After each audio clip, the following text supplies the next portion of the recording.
You have to be a lot louder or use a microphone. Okay, so this is about storing and accessing the data in the infrastructure. There is nothing today about analysis. So you had the first talk about data analytics, data mining tools. In the next day, most of the talks are about machine learning analysis, and there will be an hands-on session on reproducing some analysis continuing down and so on. So let me go through the tools that we have in the... Sorry, this computer's locked, so we're not going to be able to follow along. Is there a password, or do we? It's locked. So the password is second one exclamation mark with the capital C and the small. Thanks. Yeah, try to put on all of your browsers the NOMAD COE homepage so that you don't have to do too much. If you don't see the homepage, where was I? Yeah, okay, so these are the topics. And since the we say the slides and so on have several interruptions and then you have to do some things and so on, I start with acknowledgement, so I'm sure that I acknowledge all the people that have done a great work for the NOMAD infrastructure. So Fauzi Mohammed is the main programmer, and then a lot of other people. The small names I will tell a little bit what these parser developers are. So a lot of you see many names, and of course working by NOMAD principal investigators, but part of NOMAD, so the repository pre-existed the NOMAD Center of Excellence, and it was started by Russell,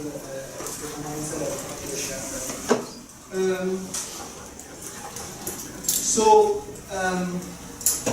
you have, you should see something like this on your screens. This is the entry page, and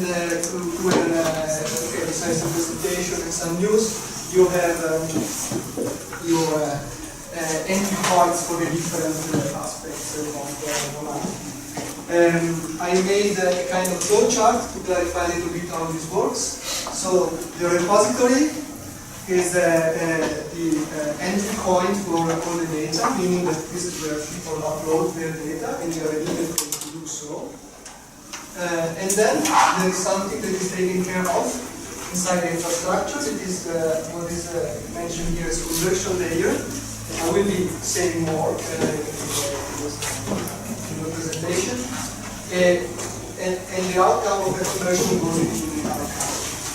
And the purpose is to store the data in a kind of standardized format such that the query and the analysis is possible. Otherwise it's impossible. In the repository, the data are stored as they are, as they come out from the calculation itself. But it has to contain the input and the output. So one can upload the data only if it is possible to know exactly what was calculated with each code and so on.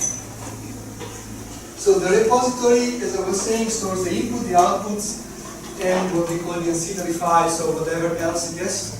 When you say that we have to upload the input and output, it's just this, or like also the other files that we use? I was exactly saying now. What is generally named as ancillary files is everything else. That typically are output, but maybe you do some extra analysis on top of it and so on, and this also you can upload. The point is if they are recognized. So suppose that you have a plot that you have done on the basis of the calculation that you have done, it will be still stored, but most likely will be difficult to find because it's just some kind of extra embrace or whatever plot that you have done. Still it will be in the plot. At the repository level, we have public and restricted access data. So when you upload the data, you can say that this is restricted access. That means that only you, the uploader, can see fully them. We just fill in a database entry that there is such calculation that is done on a certain system, but always only the uploader, and whoever the uploader decides to share the data with. So you can include other people as this is the area. So this is useful when you are doing a collaboration project and you want to transfer some 1 terabyte of molecular dynamics, you upload it here, it is there, then when you want to, when you publish your paper and you want to make them accessible, you just click somewhere, now they are accessible. We don't store them as restricted forever, there is a maximum time that I believe at the moment is 3 years. After, in any case, they will be accessible. After 3 years, either you have completely forgotten about them, or you have finished the project. In order to search the data that I will show you in a second, you don't need any registration. You go to the website and start doing. In order to upload it, you need to register okay, so the interface of the repository you reach by clicking the top left purple button. You end up here in a page like this against the installation. What you want to do is to click the search and download the button.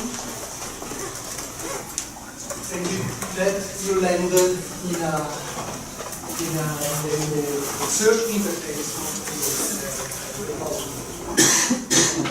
When you have some keywords to calculations, then you usually calculation. So as I was saying, if you are registered, you log in top right by a login. I show this because interestingly, when you log in, your view changes with a few new features that are specifically, so this one that I enlarged. So when you are not logged in, you see all the open access data. But when you are logged in, you are offered to see also other things that are the data that are not yet public, that are uploaded only by you, even if they are public. Search only your data and then you can all the data that are shared with you. When you are logged in and you click this the upload button, you are presented with instructions in order to upload. And what happens after you accept the conditions and so on, you are given at the moment 2 ways to do the upload. So basically you are commonized, because typically you want to upload directly from a computer, where somebody has done a calculation, you have the curve option or the FTP option. Must open uploading with my credentials, but you get, you just copy paste that and put what you want to upload here, and it will be uploaded, preserving the folder structure that you have at the moment in your upload. So typically you want to clean it with your data, because everything that is in the folder will be uploaded, right? So garbage calculation or anything, be careful. So the interface for searching. So we have these 105 keywords, system type, system, the code for doing the calculation, kind of data set, exchange correlation treatment, as a kind of outstanding classifications of your data. And here I have magnified a particular selection that I made to the calculator to do a search, and you are reminded of what you have selected in this list of code that you can unclick. I mean, you have seen this kind of interface in all Zalando or whatever. It's exactly the same kind of thing. And then you can select the elements and so on. The person that is uploaded search thing. When you search, then this is the typical outcome. So I searched for, again, it's a reminded bulk structures, cubic system, calculated with exciting that are GGA functional. So you get a bunch of them. And I want and for each entry you get some basic information. So this is exactly the basic information that is independent whether it is open or restricted access. So if you upload something that you don't want to actually show completely because it is not published, still people will know that they have to look for something that contains silver, is to Facebook, calculated in certain thing and so on. So maybe somebody can contact you and say, okay, we want to share this data anyhow because I don't use it in the system. So this is the idea of the sharing. The other important feature is the data set. So when you upload the things, so you maybe order them in certain folder structure, but you still have the opportunity to group the data independent of the folder structure that you have provided, even coming from different uploads. You can group them in what we call data sets. So you can do only on your data. So you prepare the data, you collect them, and you say this is a data set. And this is meant to facilitate the sharing because mainly you can assign a DOI to the dataset. So we have a NOMAD DOI, and then you just communicate this DOI. It could be a collaborator or could be on the journal where you publish the data. And many journals now they are asking for the reference of the location of the data. You just give the NOMAD DOI, and this is all the data for your publication. Or vice versa, you can give the DOI of the publication which you published. And yeah, so when you know the DOI, you can access the data again from the main page by this DOI and reference button, and you are offered the possibility. So this is a plain list of all. These are the normal DOI, so these are data sets created by the users, and you can access them. And these are actually publications, physical and so on, science, so things that those data were used in such publications. You can have both, they are not exclusive. Back to the output, you don't have really to see everything here. What I want to show now is what happens when you want to see what is in a single entry of this, so besides the information that you have there. You click this show button, and you are presented with detail of what is contained in this upload. So in this specific upload, in this specific calculation, there were some files. So you would, back to the question, you see here everything that you have uploaded. And if you click on the file, if it is an ASCII file, you can visualize it. So this was a calculation with exciting code, and in like no time you go directly to the input file. So this is a very interesting feature. Okay, so this is my introduction to the repository interface. I suggest that you basically now try yourself to do some searches and see how it works, and ask if you have any problem, results that you do not expect, if you have suggestions. So I would like or something just to this. Can this search and download be doable through is the search and download doable directly through the server through a code, or it has to be done through this graphical interface? Can I write a few lines? There is an API, so you can do it. Yes, but yeah, the repository was not fully meant for that. So visible here, yes. I showed that the second part with the query on the archive. That is really an API that can be then put in some automatic search for down there. There is more meant that you browse and know what you want. Note that these are the raw input and output, so you get pretty big, pretty easy.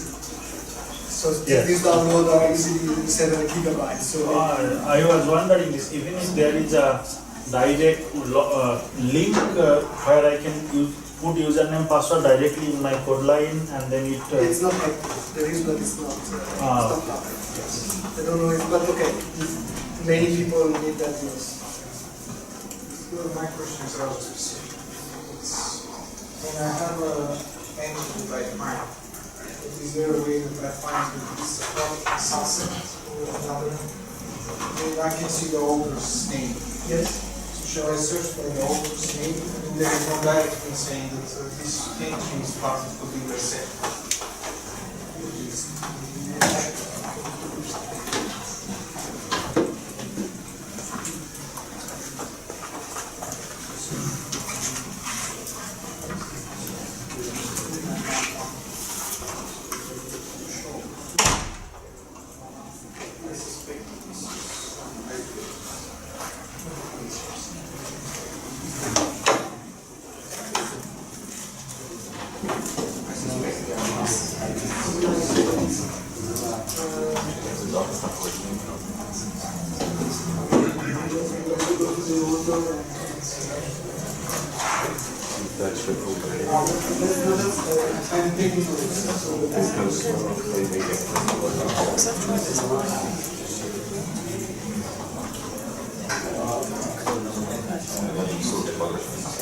Yeah,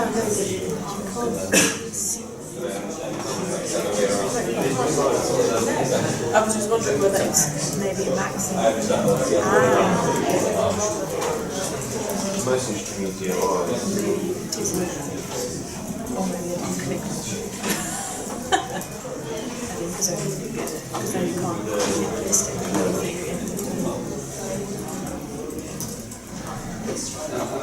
Feel free to search on the next as well. It's fine. Experimental. Yes. Why? I am interested in reading Yes. which Christmas matches might also kind of find potential things. So things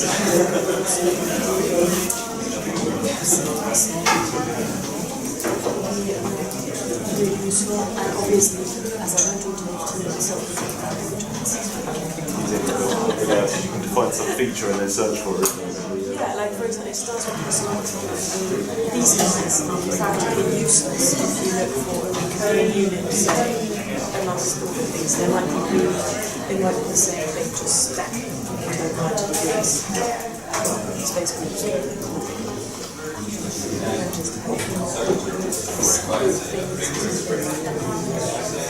which Christmas structures we can form.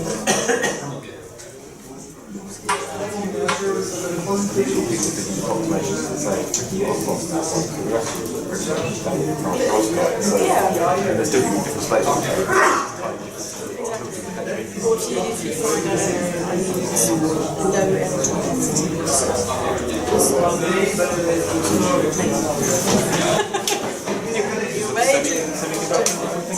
no structural materials.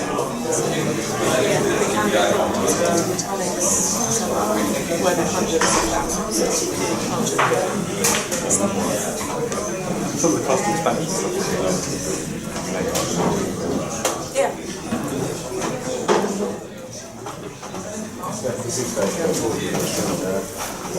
Yeah, I've tried it.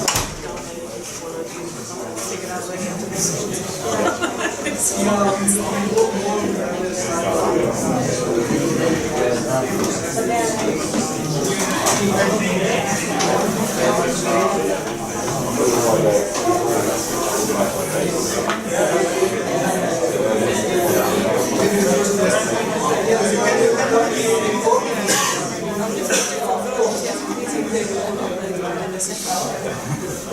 Very useful label, really. They're uploaded as a batch.